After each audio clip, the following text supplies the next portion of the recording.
बिस्मिल्लाहिर्रहमानिर्रहीम।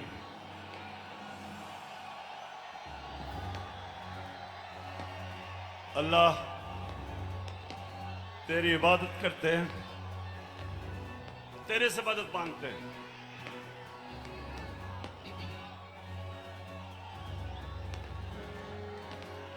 बहुत शुक्रिया, बहुत शुक्रिया, बहुत शुक्रिया। लाहौर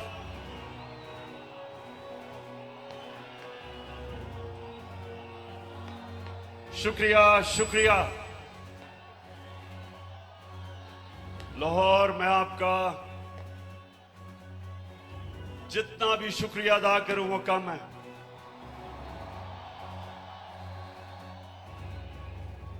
मुझे पता था कि आप मुझे मायूस नहीं करेंगे।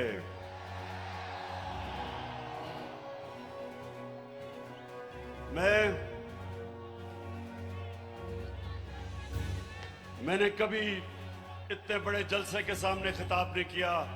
आप सबका शुक्रिया, माशाअल्लाह। अल्लाह का भी शुक्र अदा करता हूं कि उसने आपके दिल में वो शऊर डाला, आपको जगाया। ये अल्लाह का करम है,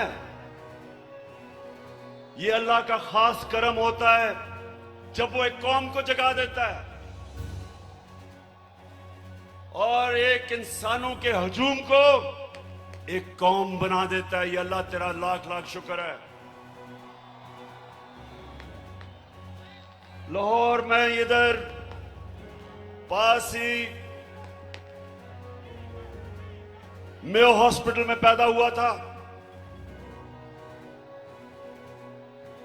और मुझे बचपन से एहसास था। ये आपने आज गौर से बातें सुन। सामने प्लीज बैठ जाए, बैठ जाए, आप बैठ जाए। वो नीचे देख सकते, नीचे बैठ जाओ, बैठ जाओ, बैठ जाओ, बैठ जाए, सामने बैठ जाए, वो देख नहीं सकते। बैठ जाए प्लीज। देखें, मैं पाकिस्तान के साथ बड़ा हुआ हूं। मैं बार बार लोगों को बताता हूं कि मेरे मां बाप एक गुलाम हिंदुस्तान में पैदा हुए थे और उन्होंने पाकिस्तान की तहरीक में शिरकत की थी। और बचपन से उन्होंने मुझे एक चीज बताई कि तुम खुशकिस्मत हो कि एक आजाद मुल्क में पैदा हुए हो। और मैंने जब क्रिकेट के ग्राउंडों के ऊपर अपने मुल्क का नाम ऊपर किया और हमारा पाकिस्तान आहिस्ता आहिस्ता आहिस्ता क्रिकेट की दुनिया में ऊपर जाना शुरू हुआ, तो हमें फख्र होता था कि हम वो पाकिस्तानी हैं जो एक आजाद पाकिस्तान को दुनिया में उठा रहे हैं। तो मेरे पाकिस्तानियों, लाहौर के लोगों, जो आप सब यहां हैं, जो बाहर हैं, वैसे मैंने कभी इतनी पब्लिक नहीं देखी। मैं फिर से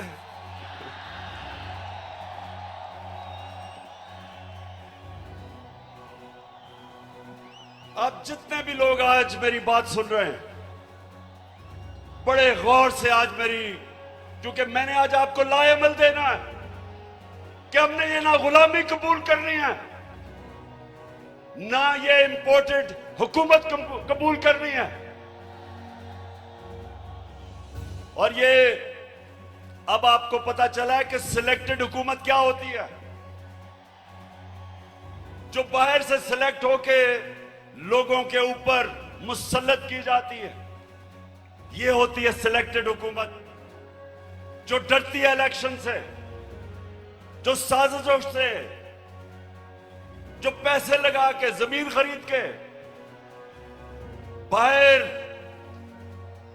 जो साम्राज्य उनकी जूते जो पॉलिश करके जो आज ऊपर हमारे मुल्क पे मसल्लत की गई है। तो मैं आज आपको लाएमल दूंगा कि मैं किसी सूरत इस हुकूमत को कबूल नहीं करूंगा। मैं इन गुलामों को और पाकिस्तान के करप्ट इन लोगों को मैं कभी कबूल नहीं करूंगा। और मैं अभी आपको लायामल देता हूं, लेकिन उससे पहले यह साजिश क्यों हुई? मेरे लाहौर के लोगों, जरा थोड़ा सा सब्र से सुने, यह साजिश हुई क्यों। मैं जब से वजीर आजम बना, मेरी सबसे बड़ी कोशिश यह थी कि हमारी आजाद फॉरेन पॉलिसी बने। आजाद फॉरेन पॉलिसी का मतलब यह कि हम जो भी फैसले करें अपने लोगों के मफादात के लिए करें। मैं अपने लोगों को किसी बैरूनी मुल्क की उनके मफादात के लिए कुर्बान ना करूं। मेरे फैसले मेरी कौम के लिए हों। ये वो लोग जो आदी हुए थे पाकिस्तानियों को हुक्म देते थे, धमकियां देते थे, एक ही टेलीफोन पे सारी बातें मनवा लेते थे, उनको ये चीज पसंद नहीं आई। मैंने ये भी फैसला किया जब जिस दिन मैं वजीर आजम बना कि मैं हर इंटरनेशनल फोरम में एक बात उठाऊंगा कि जो इस्लामोफोबिया और हमारे नबी सल्लल्लाहु अलैहि वसल्लम की शान में गुस्ताखी करते थे, मैंने फैसला किया था कि यूनाइटेड नेशंस में उठाऊंगा, ओआईसी में उठाऊंगा, हर फोरम पे उठाऊंगा, क्योंकि हमारे मुसलमानों को 1.5 अरब मुसलमानों को यह तकलीफ देते थे, वो भी पसंद नहीं आई, वो बाहर के लोगों को पसंद नहीं आई।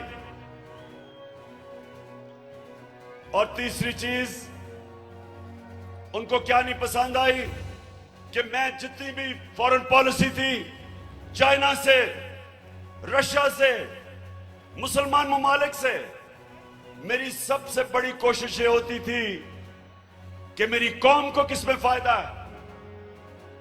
मैंने कभी भी किसी से डिक्टेशन नहीं लिया और ना मैंने कभी लेना था।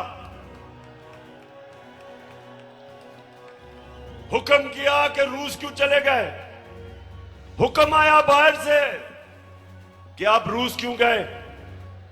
मैं रूस इसलिए गया,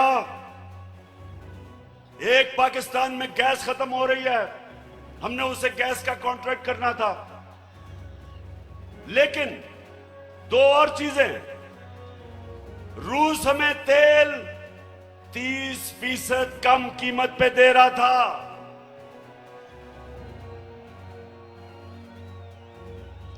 तेल 30% कम कीमत पे, इसका मतलब कि पेट्रोल और फजल रहमान को 30% कम पे हम बेच सकते थे।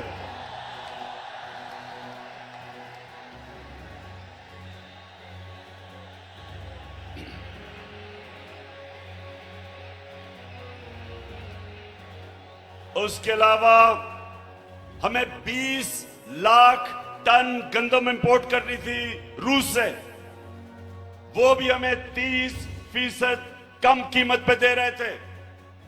मैं इसलिए गया था कि मेरे लोगों को फायदा था, मेरी आवाम को फायदा था, मैं महंगाई कम कर सकता था।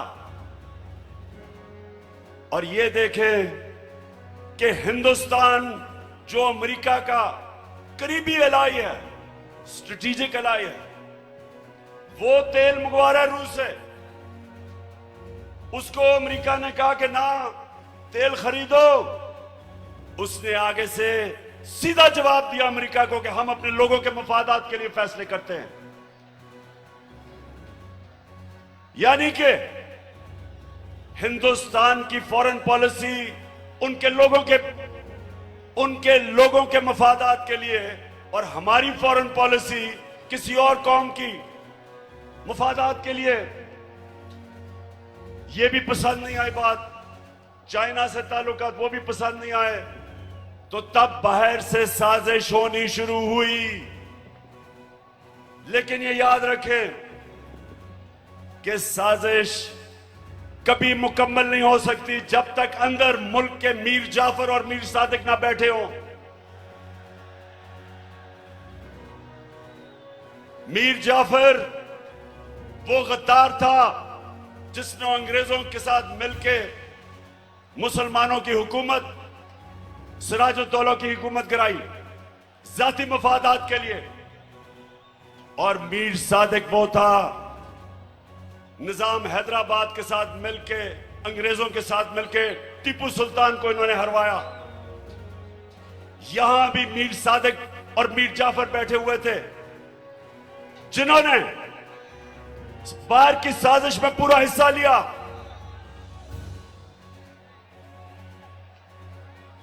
क्या हुआ?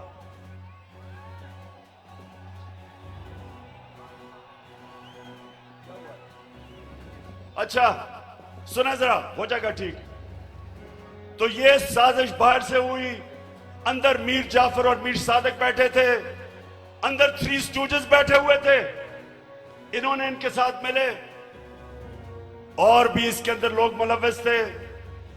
और तारीख इन सारों को किसी को माफ नहीं करेगी जिन्होंने मिलके एक हुकूमत को कब गिराया। मेरे पाकिस्तानियों ये सुने, हमारी हुकूमत को तब गिराया जब हमारी हुकूमत की, और मैं चैलेंज करता हूं, सबसे बेहतरीन पाकिस्तान की परफॉर्मेंस तहरीक इंसाफ की हुकूमत की थी। हमारी इकोनॉमी सही तरफ जा रही थी, 5.6% पे हमारी इकोनॉमी बढ़ रही थी। ना नून लीग ने इसका कभी मुकाबला किया, ना पीपल्स पार्टी ने किया। हमारी एक्सपोर्ट्स रिकॉर्ड पे थी। कभी पाकिस्तान की तारीख में 32 अरब डॉलर की एक्सपोर्ट्स नहीं हुई। कभी पाकिस्तान में इतने बाहर से डॉलर्स नहीं आए। 31 अरब डॉलर रेमिटेंसेस बैरून मुल्क पाकिस्तानियों ने हमें भेजी। 31 अरब डॉलर। हम जब हुकूमत में आए थे 19 अरब डॉलर थी। और पाकिस्तान की तारीख में सबसे ज्यादा पैसा हमने इकट्ठा किया टैक्स में, 6000 अरब डॉलर से ऊपर। यह भी पाकिस्तान की तारीख का रिकॉर्ड था। हमने सबसे सारे बर्रे सगीर में जिस मुल्क में सबसे कम बेरोजगारी थी वो पाकिस्तान था। सबको पीछे छोड़ गए हम। और ये कब? जब कोरोना वायरस ने दुनिया में तबाही मचाई हुई थी। पाकिस्तान वो मुल्क है जिसकी दुनिया ने मिसाल दी कि उस मुल्क जिसने सबसे बेहतर कोरोना वायरस को हैंडल किया, अपने लोग भी बचाए, अपने गरीब भी बचाए, अपनी इकोनॉमी भी बचाई।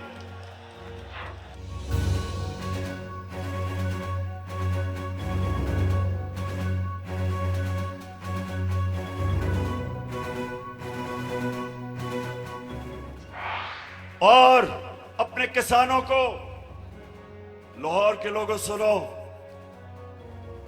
हमने अपने किसानों को कैसे फायदा पहुंचाया।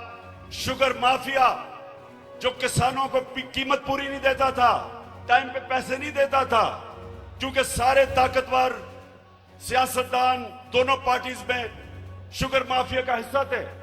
हमने आके शुगर माफिया का मुकाबला किया, किसानों को पैसे दिलवाए ठीक टाइम पे, और उनको कीमत सही मिली। उन्होंने अपनी जमीन पे लगाया। और पाकिस्तान की तारीख में 5 फसलों में की तारीख में सबसे ज्यादा पैदावार पाकिस्तान की तारीख में एक पिछले साल हमने किया। गंदम की रिकॉर्ड पैदावार, गन्ने की रिकॉर्ड पैदावार, मकई की रिकॉर्ड पैदावार, आलू की रिकॉर्ड पैदावार, चावल की रिकॉर्ड पैदावार, यह हमारे दौर में हुआ। जब दुनिया कह रही थी कि पाकिस्तान की इकोनॉमी सही रास्ते पे निकल गई है और जिस रास्ते पे जा रही है, आईएमएफ की गुलामी से आजाद होने जा रही थी, तब इन्होंने हमारी हुकूमत को साजिश करके गिराया। पहले हुकूमतें गिरती थी, 2 दफा बेनजीर की हुकूमत गिरी, 2 दफा नवाज शरीफ की 90 की दिहाई में। जब भी गिरी करप्शन पे गिरी। मैं चैलेंज करता हूं, बताएं कि क्या इमरान खान ने कोई लंदन में फ्लैट लिए, कोई फैक्ट्रियां लगाई? मेरे पे आज इल्जाम लगाया जा रहा है कि जनाब तोशा खाना से इसने कोई चीजें ली। जरा लाहौरियों जरा सुनो, तोशा खाना है क्या? समझो पहले ये क्या है। जो भी तोहफा मिलता है प्राइम मिनिस्टर और उनके वजीरों को, जो भी तोहफा मिलता है वो तोशा खाना में जाता है। इनके जमाने में जब तोशा खाना में प्रेजेंट जाता था तो ये 15% पैसे दे के जो हुकूमत को जाती थी वो खरीद सकते थे। हम आए, हमने 50% रखा, 50% हुकूमत को जाता था और जो भी हम खरीदना चाहे हम खरीद सकते थे। जो भी मैंने खरीदी सब रिकॉर्ड के ऊपर है, सब कानून के अंदर है।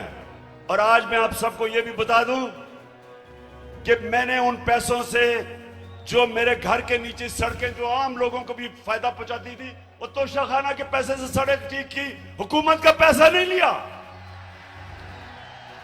मेरा जो घर है मैं कानून के मुताबिक उसको कैंप ऑफिस बना के सारे खर्चे हुकूमत देती है, यानी आप देते हैं टैक्स, आप टैक्स पेयर उसका पैसा सारा देता है। मैं अपने खर्चे देता हूं। मैं कोई ना लाहौर का घर ना वहां कैंप ऑफिस नहीं किया, अपने पैसे से वो चलाया। जो दीवार नीचे बनानी थी सिक्योरिटी फेंस, गवर्नमेंट से पैसे नहीं लिए, अपना ऑफिस चलाया, गवर्नमेंट से पैसे नहीं लिए। और ये लोग जो आज प्रोपेगेंडा कर रहे हैं, मैं चैलेंज करता हूं कि तुम्हारे मैं चैलेंज करता हूं कि कभी पाकिस्तान की तारीख में किसी प्राइम मिनिस्टर ने अपने ऊपर इतना कम पैसा खर्च नहीं किया जो मैंने किया।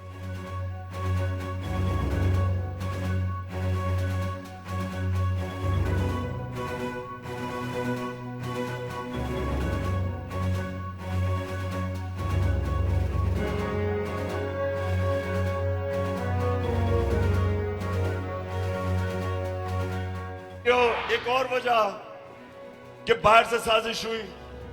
अब ये जरा गौर से सुनना है आपने, क्योंकि मैं चाहता हूं इसके बाद जो मैं आपको लाएमल दूंगा वो बड़ा जरूरी है कि पहले आप समझ जाएं कि ये हुआ क्या, ये क्या कितनी बड़ी साजिश इस मुल्क के खिलाफ की गई है।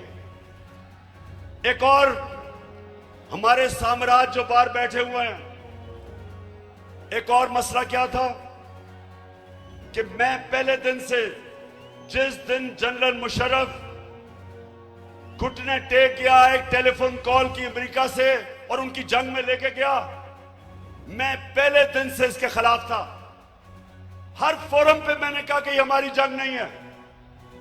हर जगह मैं कहता गया कि पाकिस्तानियों को कुर्बान कर रहे हो किसी और की जंग में। और मैंने ये भी कहा कि अफगानिस्तान में कोई मिलिट्री सोल्यूशन नहीं है, बातचीत से मसला हल होगा।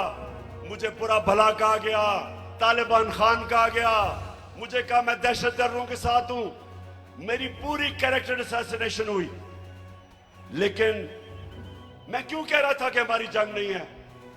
क्योंकि मेरे पाकिस्तानियों, फॉरेन पॉलिसी बनती है, बार बार अपने ज़हन में डाल लो, अपने लोगों के फायदे के लिए। कौन से मुल्क अपने आप को किसी और मुल्क के लिए कुर्बान करता है? 80,000 हमारे लोग शहीद हुए, 6,500 हमारे फौज के नौजवान शहीद हुए, हमारा कबायली इलाका उजड़ गया, 100 अरब से डॉलर से ज्यादा मुल्क को नुकसान हुआ। कभी कोई कमीशन बैठी, कभी किसी ने यह सोचा कि ये किसने हमें इस जंग में लेके गया ताकि आगे से हम इस तरह की हिमाकत ना करें। तो जब मेरे से इंटरव्यूअर ने पूछा कि आप अमेरिका को बेस देंगे, क्या कहा मैंने? और क्या आप मेरे से कोई और उम्मीद रखते थे? एब्सोल्युटली नॉट के अलावा कोई उम्मीद रखते थे? क्योंकि मेरा जीना मरना पाकिस्तान में, ये मेरा मुल्क है, ये मेरे लोग हैं।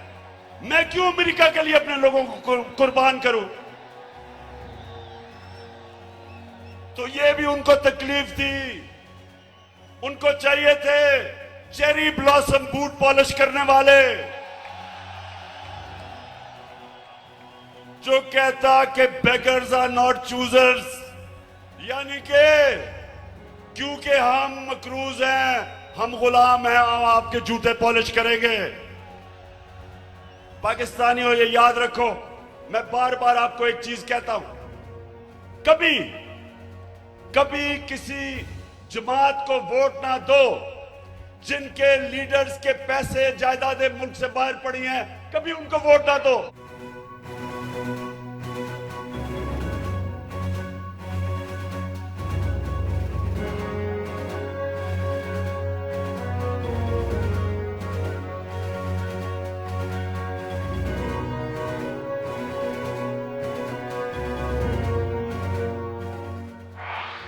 क्योंकि जिधर इनके पैसे बाहर पड़े हैं, इनकी जायदादें बाहर पड़ी हैं, इनकी प्रॉपर्टीज बाहर हैं, इनके ऑफशोर अकाउंट्स बाहर हैं, ये याद रखें, ये कभी साम्राज्य का प्रेशर बर्दाश्त नहीं कर सकते। ये वो करेंगे जो उनको हुक्म मिलेगा। उनको इस तरह के करप्ट गुलाम पसंद इसलिए हैं कि ये हमेशा उनके सामने झुके रहेंगे। 400 ड्रोन अटैक हुए पाकिस्तान में। पाकिस्तानियों, 400 ड्रोन अटैक हुए यहां। कोई दुनिया में मिसाल ही नहीं कि जिस मुल्क के लिए आप जंग लड़ रहे हैं वो आपके ऊपर ही बमबारी कर रहा है। इसकी कोई मिसाल नहीं मिलती। 400 ड्रोन अटैक हुए पाकिस्तान में। एक दफा कभी नवाज शरीफ के मुंह से एक दफा निकला कि ये आप बड़ा गलत कर रहे हैं, ये सारे ह्यूमैनिटेरियन लॉज के खिलाफ है, ये कानून के खिलाफ है कि जज, जूरी, एग्जीक्यूशनर 4000 मील दूर बैठ के एक बटन दबाता है और लोग मर जाते हैं, नीचे बम फट जाते हैं। ये 400 ड्रोन अटैक्स हुए पाकिस्तान में। एक लफ्ज इनके मुंह से नहीं निकला। मैं निकला सड़कों पे, मैंने धरने किए ड्रोन्स के खिलाफ, मैंने हर जगह अपनी आवाज बुलंद की, लेकिन इनके मुंह से एक लफ्ज नहीं निकला, क्योंकि ये अपने पैसे के गुलाम हैं और पैसे बाहर पड़े हुए हैं इनके। और मेरे पाकिस्तानियों, जो मुझे सबसे ज्यादा तकलीफ है, आप में अभी हौसला है ना, मैंने आपसे बड़ी जरूरी बातें करनी है।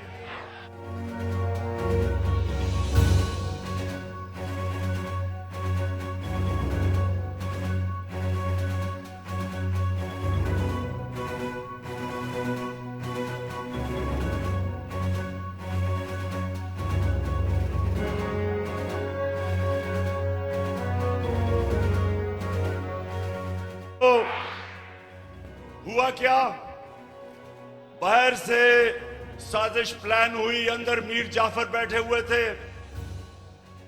हमें एक मुरासला आता है, हमारे एम्बेसडर से मीटिंग होती है एक अमेरिकी ऑफिशियल की, और उधर वो उसको क्या कहता है, ये जरा सुने, तकब्बर सुने जरा, उसका तकब्बर। हमारे एम्बेसडर को कहता है कि अगर तुमने इमरान खान को इस नो कॉन्फिडेंस मोशन में ना हराया तो पाकिस्तान को बड़ी मुश्किलों का सामना करना पड़ेगा। तकब्बर सुने, 22 करोड़ हमारी आवाम, दुनिया का 5वां 6वां बड़ा मुल्क, और एक ऑफिशियल हमारे एम्बेसडर को कह रहा है कि अगर तुमने इमरान खान को, ये जो उसके खिलाफ नो कॉन्फिडेंस मोशन आ रहा है, अभी आया नहीं था, उसको पहले ही पता था, कहता कि अगर ये आपने इसको ये अगर कामयाब ना हुआ इसके खिलाफ तो पाकिस्तान को बड़ी मुश्किलों का सामना करना पड़ेगा। लेकिन अगर कामयाब हो गया, और ये सुनो मेरे पाकिस्तानियों, कहता अगर कामयाब हो गया तो हम पाकिस्तान को माफ कर देंगे।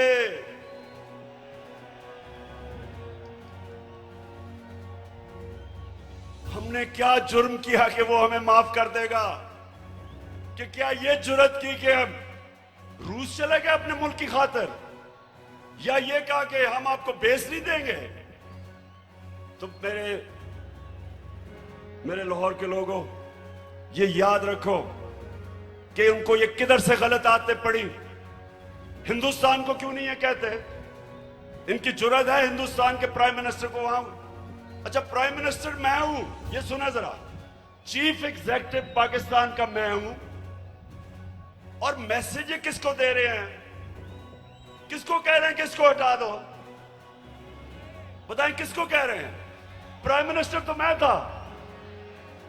तो मेरे पाकिस्तानियों जरा गौर से सुने, ये साजिश फिर क्या होता है?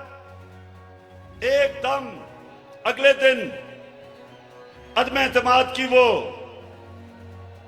आती है तहरीक, वो टेबल करते हैं असेंबली में, और हमारे जनाब 20 लोगों को वहां सिंध हाउस में जाना शुरू हो जाते हैं, उनकी बोली लग जाती है, 20-20 करोड़ में उनके जमीर बिकने शुरू हो जाते हैं।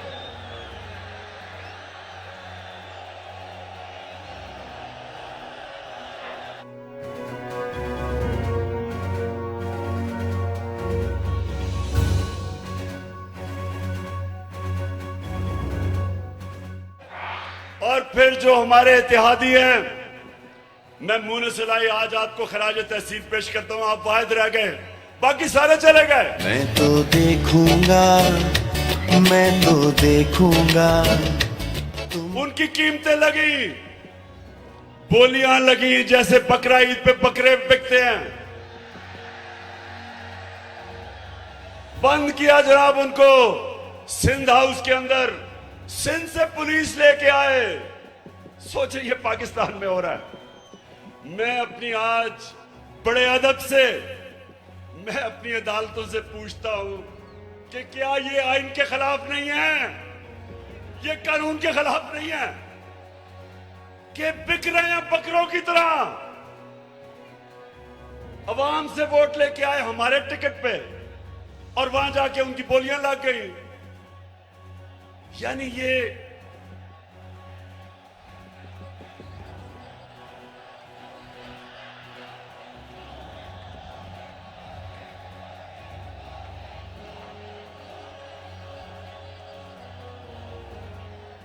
वैसे देखो मेरे पाकिस्तानियों, एक आप सब ने वादा करना है, वोट हमें दे या ना दे, मैं आप सारे पाकिस्तानियों से बात कर रहा हूं, लेकिन खुदा के वास्ते कभी इन लोटों को सारी जिंदगी वोट नहीं देना आपने।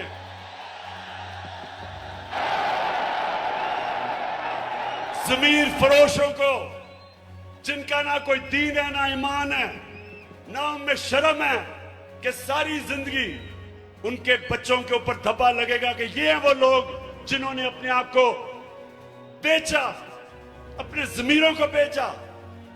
सारी जिंदगी के लिए इनके ऊपर एक मोहर लगे कि कभी ये सियासत के पास ना आए। जिन जिन हलकों में ये जाएंगे, मेरी कौम पाकिस्तानियों, अगर आपने इनको किसी भी हलके में जीतने दिया, आप इस मुल्क से गद्दारी करेंगे।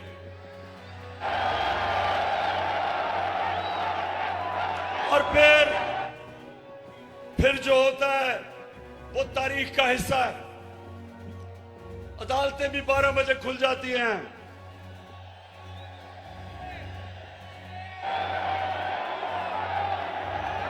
मेरे यहां दोनों स्पीकर बैठे हुए हैं, एक्स स्पीकर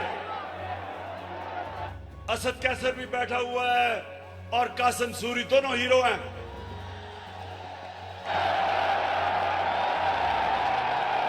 हम सारा वक्त, हमारे आइन में ट्राइकोटमी ऑफ पावर की बात थी, हमारे आइन में यह था कि सुप्रीमेसी ऑफ पार्लियामेंट, लेकिन ये सब हमने अपनी आंखों के सामने,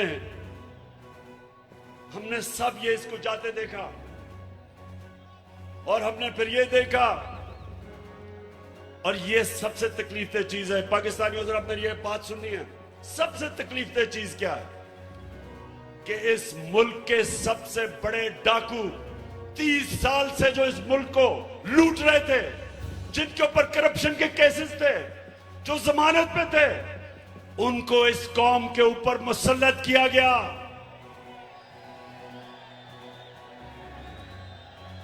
पाकिस्तानियों, मैं मेरे से बेहतर शायद कोई भी पाकिस्तान की सियासत में ना अमेरिकनों को जानता है, ना यूरोपियंस को जानता है जो मैं जानता हूं। कोई नहीं मेरे से बेहतर जानता।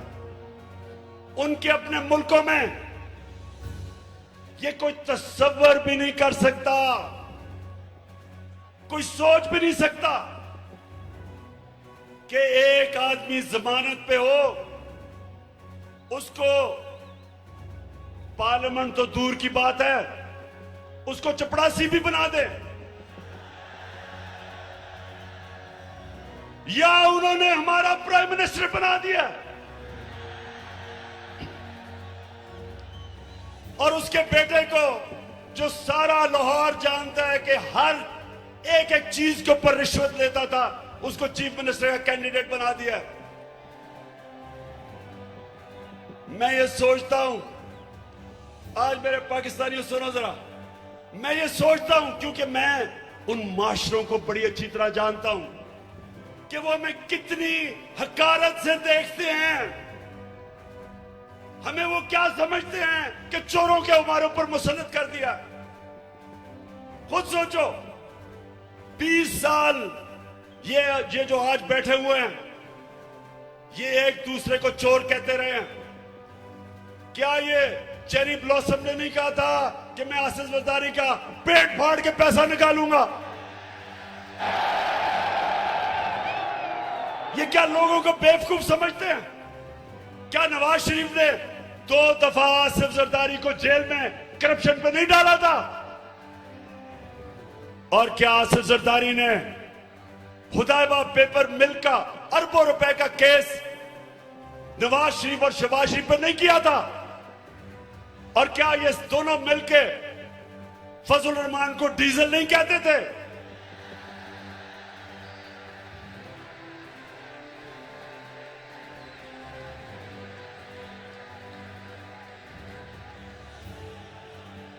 इससे ज्यादा आप एक मुल्क के ऊपर क्या जुल्म कर सकते हैं कि ये 3 स्टूजेस को, ये मुल्क के माना और डाकुओं को मुल्क के ऊपर मुसल्लत करें।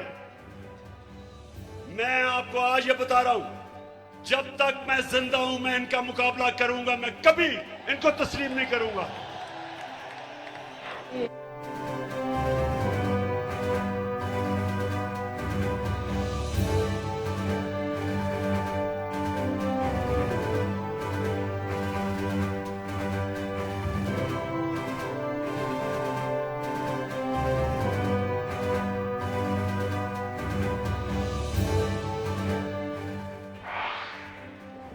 पाकिस्तानियों, अब ये जरा मेरी बात सुना। ये इतना बड़ा इस मुल्क पे जुल्म किया इन्होंने कि आपको अंदाजा नहीं कि ये जो हमारे माशरे को करेगा, एटम बॉम्ब भी नहीं कर सकता। मेरे नबी सल्लल्लाहु अलैहि वसल्लम ने तकरीबन 1500 साल पहले कहा था, ये सुने मेरी बात खामोशी से, ये बहुत जरूरी आपके लिए समझना है कि क्यों पाकिस्तान एक अजीम कौम नहीं बन सका। 1500 साल पहले उन्होंने कहा था, मेरे पाकिस्तानियों, 1500 साल पहले उन्होंने कहा था कि वो कौमें बर्बाद हो जाती हैं जो छोटे चोरों को पकड़ के जेल में डालती हैं और बड़े डाकुओं को उनका निजाम पकड़ नहीं सकता। यह है आपके सामने। आप इससे बड़ी मिसाल क्या है कि 40 अरब रुपया शहबाज शरीफ और उसके बेटों के ऊपर 40 अरब रुपए के एफआईए में और नैब में केसेस हैं। एफआईए के 16 अरब रुपए इसके नौकरों के नाम पे एफआईए ने पकड़े हैं और इस आदमी को प्राइम मिनिस्टर बना दिया।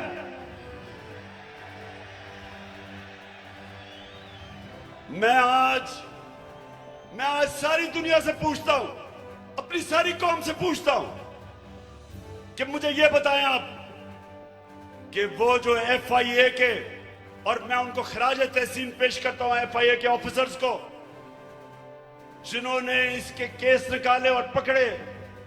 जब इसका बेटा सलमान शहबाज बाहर भाग गया, जब उसे पता कि FIA पकड़ने लगी है, उससे पहले दामाद इनकी अपनी हुकूमत में, जब नून लीग की हुकूमत थी, इसका शहबाज शरीफ का दामाद बाहर भागा करप्शन के केसेस से डर के।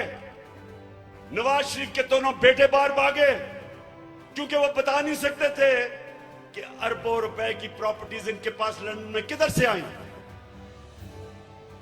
इसहाक डार प्राइम मिनिस्टर के प्लेन पे नून लीग की हुकूमत में बाहर भागा, उसके बेटे बाहर भागे हुए हैं। ये लोगों को हमारे ऊपर मुसल्लत किया जा रहा है। 95% इनके ऊपर केसेस हमारे दौर में नहीं बने, पहले के बने हुए हैं। और ये लोग आज जिधर आके बैठ गए, मुझे ये बताएं कि कौन सा गवर्नमेंट ऑफिसर इनके खिलाफ एक्शन लेगा? कब आगे से FIA कब इनके खिलाफ एक्शन लेगी? जब उनको पता ये होगा कि ये तो उनके ऊपर इंतकामी कार्रवाई करेंगे अगर वापस आ गए।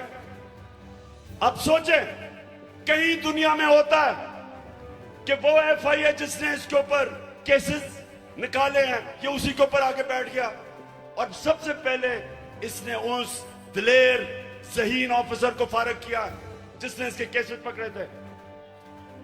तो मैं फिर बड़े अदब से अपनी अदलिया से पूछता हूं कि क्या आपका काम नहीं इनकी हिफाजत करना, इन ऑफिसर्स की? क्या आपका काम नहीं कि एक कॉन्फ्लिक्ट ऑफ इंटरेस्ट, कि जो आदमी FIA में पकड़े हुए केसेस, आपका काम नहीं उनकी हिफाजत करना?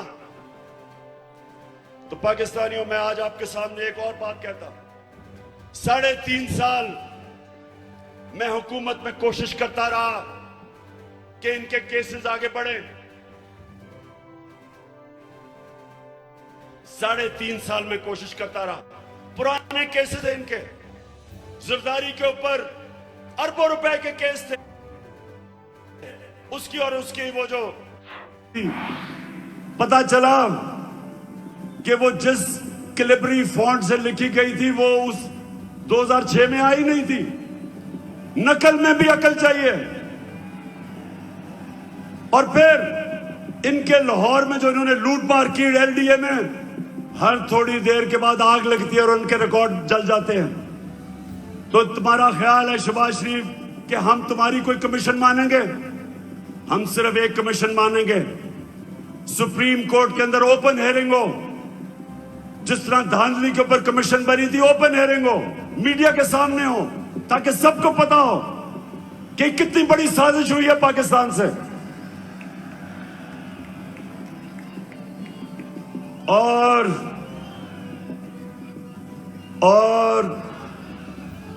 ये जो भी चीफ इलेक्शन कमिश्नर है, ये जो चीफ इलेक्शन कमिश्नर है, इसको तो नून लीग के अंदर कोई ऑफिस का ओहदा दे दो। इसका जितना इसने तहरीक इंसाफ के खिलाफ काम किया आके, मैं तो कहता हूं कि नून लीग के लोग भी शर्म आती उनको काम करते हुए कि सारे फैसले हमारे खिलाफ। फॉरेन फंडिंग केस क्या है?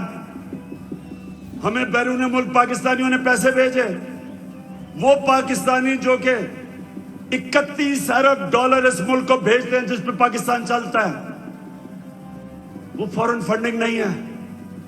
और हमने इनको बार बार कहा है कि जब भी आप इन्वेस्टिगेट करें तो नून लीग की भी साथ इन्वेस्टिगेशन करें, पीपल्स पार्टी की भी करें।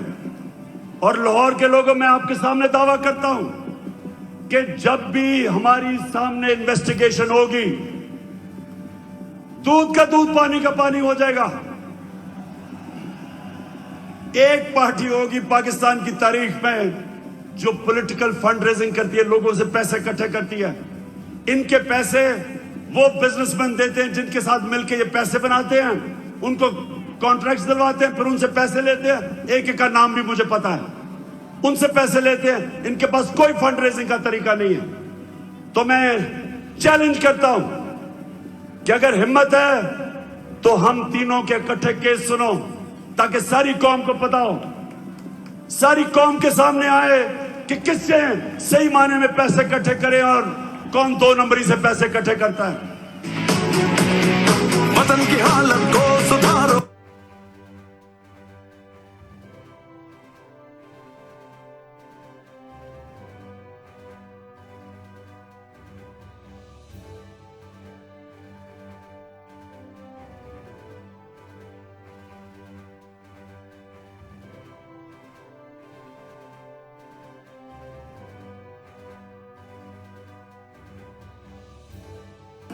सोचता हूं ये नून लीग की और पीपल्स पार्टी के लोगों को मैं सोचता हूं, और वो डीजल वाले के लोगों को भी,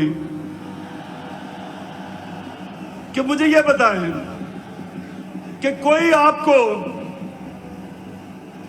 आपको शर्म नहीं आती कि वहां जरदारी फैमिली के अलावा कोई नहीं आता ऊपर, यहां शरीफ फैमिली के अलावा कोई नहीं आता, उधर फजल रहमान के बेटों के अलावा कोई नहीं आता। कोई आपको शर्म नहीं आती कि किसी में सलाहियत नहीं ऊपर आने की? हमारी पार्टी में क्यों नहीं है? बताएं मेरा कौन सा रिश्तेदार है? बताएं कौन है रिश्तेदार, कौन सा दोस्त है मेरा पावर में? क्योंकि मेरिट के ऊपर चल रहे हैं हम।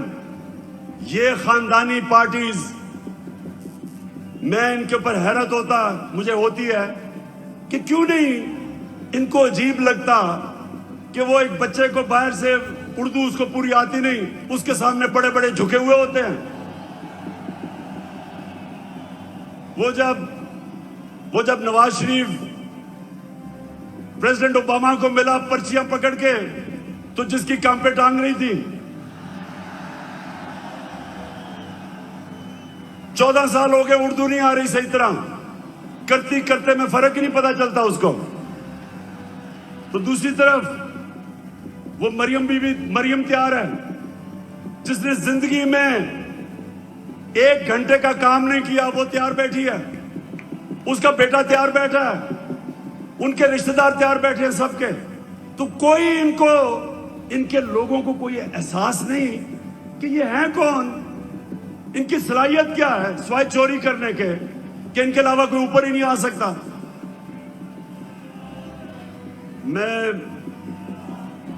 अब मैं आपसे आखिर में, अब जो मैं बात करने आया था, आप सबको यहां इकट्ठा किया, उस पर मैं आने लगा हूं। तो मैं सबसे पहले पाकिस्तानियों, अब आपने थोड़ी सी जरा तहम्मुल से मेरी बात सुननी है, क्योंकि इसके लिए मैंने आज आपको बुलाया है। देखिए पाकिस्तानियों,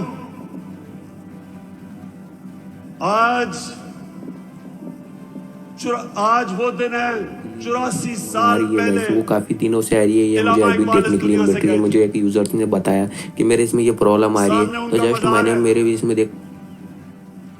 और वो एक ऐसा इंसान था,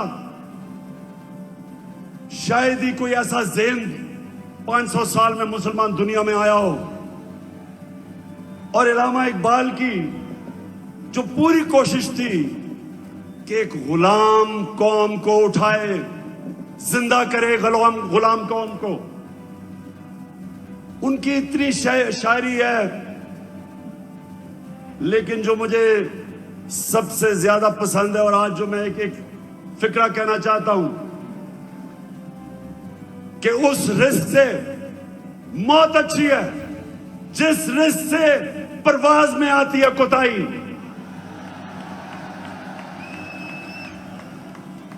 पाकिस्तानियों, यहां 1940 में जब कायदे आजम ने पाकिस्तान की रेजोल्यूशन करारदाद पाकिस्तान पास की थी, तो वो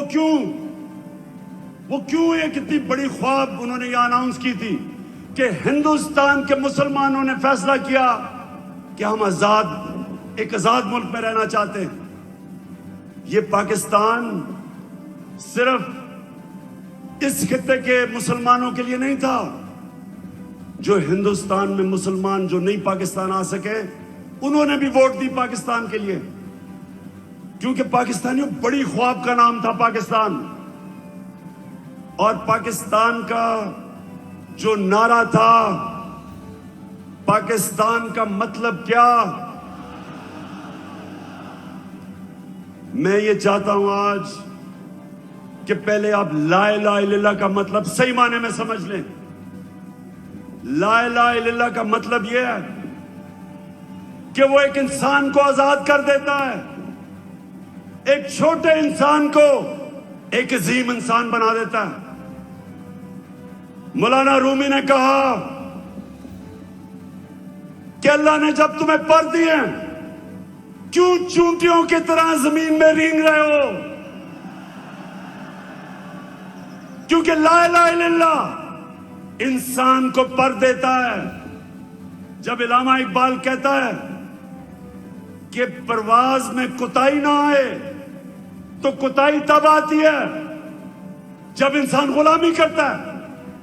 कभी गुलाम बड़े काम नहीं कर सकता, सिर्फ एक आजाद इंसान बड़े काम कर सकता है। और मैंने रहमतुल लिल आलमीन अथॉरिटी इसलिए बनाई क्योंकि मुझे एहसास हुआ कि हमारे बच्चों को, हमारे नौजवानों को सीरत नबी का तो पता ही नहीं है। हमारे नबी सल्लल्लाहु अलैहि वसल्लम ने, ये जरा लाहौर के लोगों तहम्मुल से सुनो मेरी बात, उन्होंने मदीना में इंसानों को पर लगा दिए। वो अरब जिनकी कोई हैसियत नहीं थी, दो सुपर पावर थी दोनों तरफ, पर्शियन और रोमन एम्पायर, बेजेंटाइन एम्पायर, बीच में वो अरब जिनकी कोई हैसियत नहीं थी। मैंने इसलिए अपने बच्चों को फैसला किया कि हम सीरत नबी पढ़ाएं अपने नौजवानों को, ताकि आपको पता तो चले कि क्यों अल्लाह ने हमें हुक्म दिया है कि नबी के रास्ते पे चलो। क्योंकि उससे अजीम इंसान कभी आया ही नहीं, ना आ सकता। उन्होंने उन लोगों को जो बटे हुए थे कबीलों के अंदर, उनको सबको इकट्ठा किया एक नजरिए के ऊपर। ला इलाहा इल्लल्लाह का मतलब उनके दिलों में गया, उनकी जंजीरें टूटी, जंजीरें जो इंसान को जमीन पे रखती हैं। इकबाल के शाहीन बने वो, दुनिया की उन्होंने इमामत की, और ये दुनिया की तारीख का हिस्सा है। ये सारी दुनिया की तारीख का हिस्सा है जिसका हमें पता ही नहीं है कि उन्होंने क्या किया था, जो इंसानों की जंजीरें तोड़ के उन सबको दुनिया की लीडर्स बना दिया। तो पाकिस्तानियों, इसलिए मैं आज आपके पास आया हूं कि ये जो कहता है कि बेकरजन कि हम जनाब मकरूज हैं इसलिए गुलाम हैं, शहबाज शरीफ तुम पैसे के गुलाम हो, हम कौम आजाद हैं। और दूसरा कहता है कि जनाब हम तो लाइफ सपोर्ट मशीन पे हैं।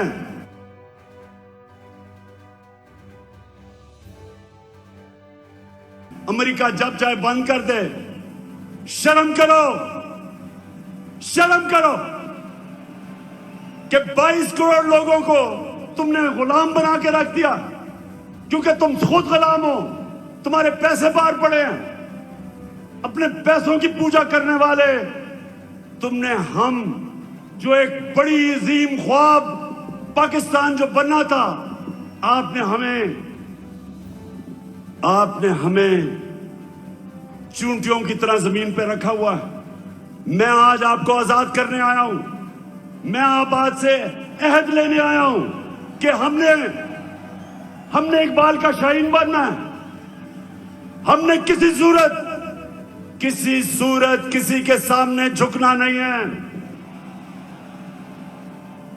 हमने 22 करोड़ की एक ऐसी कौम बनना है, वो कौम बनना है। और मेरा लीडर कायदे आजम था, जो एक गुलाम हिंदुस्तान में भी आजाद आदमी था।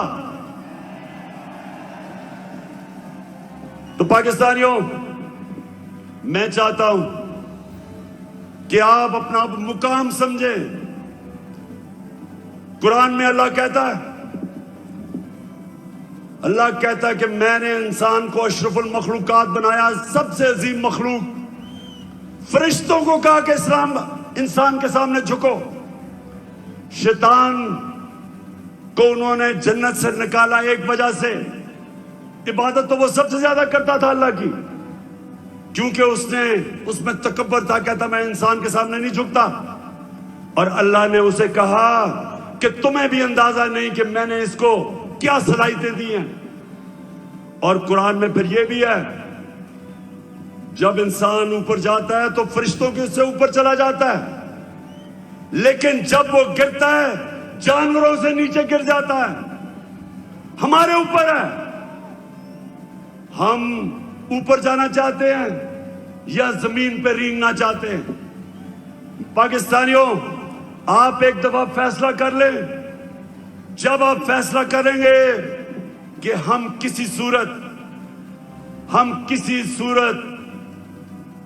स्वाय अल्लाह के किसी के सामने नहीं झुकेंगे, आपकी परवाज ऊपर चली जाएगी। जिस दिन ला इलाहा इल्लल्लाह का मतलब आप समझ गए, आपकी जंजीरें टूट जाएंगी। ये जो गुलामी की जंजीरों में हमें डालना चाहते हैं टूट जाएंगी। अब सब उठ जाएंगे। 22 करोड़ लोग हैं बाहर, पाकिस्तानी बैठे हैं, हर किस्म की सलाहियत रखते हैं, लेकिन ये चोर और डाकू, पैसे के गुलाम, अगर ये आपके ऊपर बैठे रहे, ये मुल्क कभी आगे नहीं बढ़ेगा बल्कि नीचे जाएगा। हमारी कभी फॉरेन पॉलिसी आजाद नहीं हुई। स्वाय थोड़ी देर के भुट्टो के जमाने में, और भुट्टो को साजिश करके अंदरूनी मीर जाफर ने उसको फांसी दिलवाई। कभी उसके बाद आजाद नहीं हुई, लेकिन कभी इतनी गुलाम भी नहीं हुई जो ये थ्री स्टूजेस के दौरान हुई है। जो इन्होंने हमारे साथ किया, जिस तरह इन्होंने हमें गुलामी करवाई, इसकी कोई मिसाल नहीं है। रमजी यूसुफ को पकड़ा दिया अमेरिकनों को हमारे कानून के बरखिलाफ। एमएल कांसी को पकड़ा दिया हमारी अदालतों को पूछे बगैर।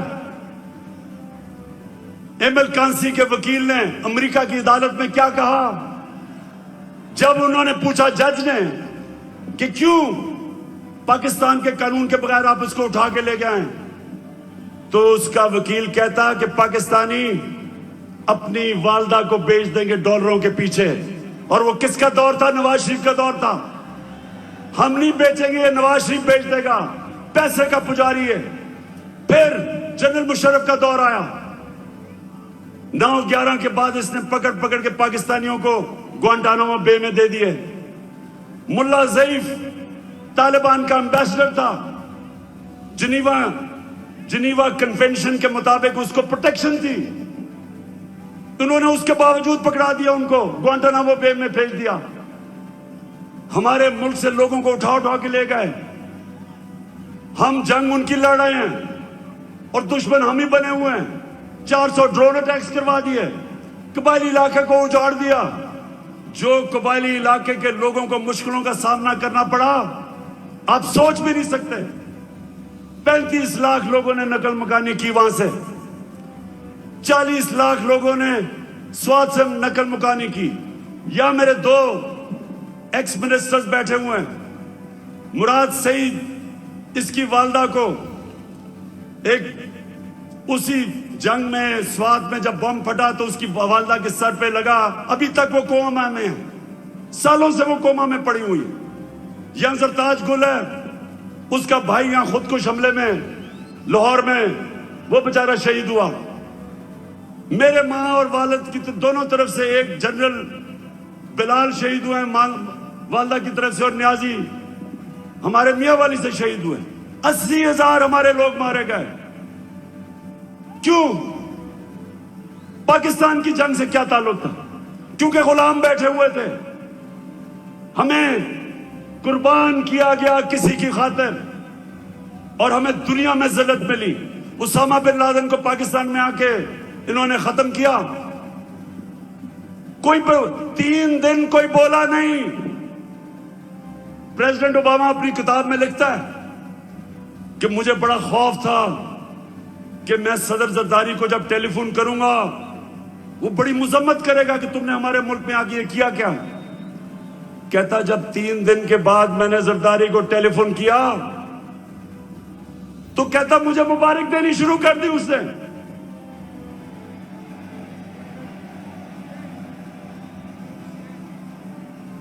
किसी के मुल्क में आके जो आपकी जंग लड़ रहा है, उसी मुल्क में आके आप किसी को मार दें और आपको बताएं भी ना, और वो सारी लीडरशिप हमारी पैरों में पड़ी हुई थी।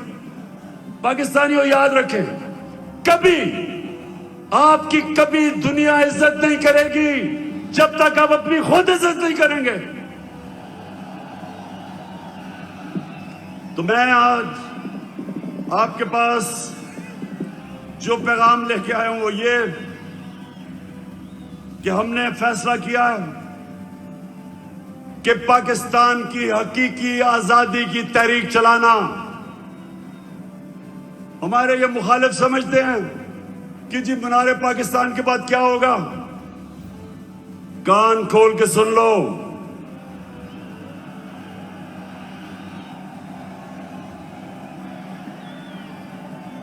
कान खोल के सुन लो कि असल पार्टी तो अब शुरू हुई है।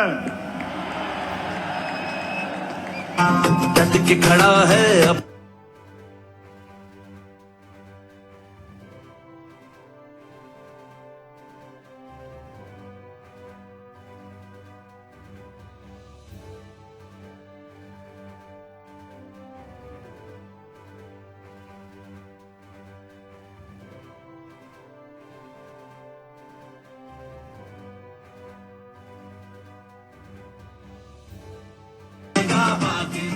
हमने सारे पाकिस्तान, ये मैं तहरीक इंसाफ को कॉल नहीं दे रहा, मैं अपने सारे पाकिस्तानियों को कॉल दे रहा हूं, बल्कि मैं नून लीग और पीपल्स पार्टी के लोगों को जो इस मुल्क में आजादी चाहते हैं, जिनको पता नहीं कि कितनी बड़ी साजिश हुई है, मैं उनको भी आज पैगाम दे रहा हूं कि आपने सबने तैयारी करनी है। गली गली, मोहल्ले मोहल्ले, शहरों में, गांव में आपने सबने तैयारी करनी, आज से शुरू करनी है। आपने मेरी कॉल की इंतजार करनी है जब मैं आप सबको इस्लामाबाद बुलाऊंगा।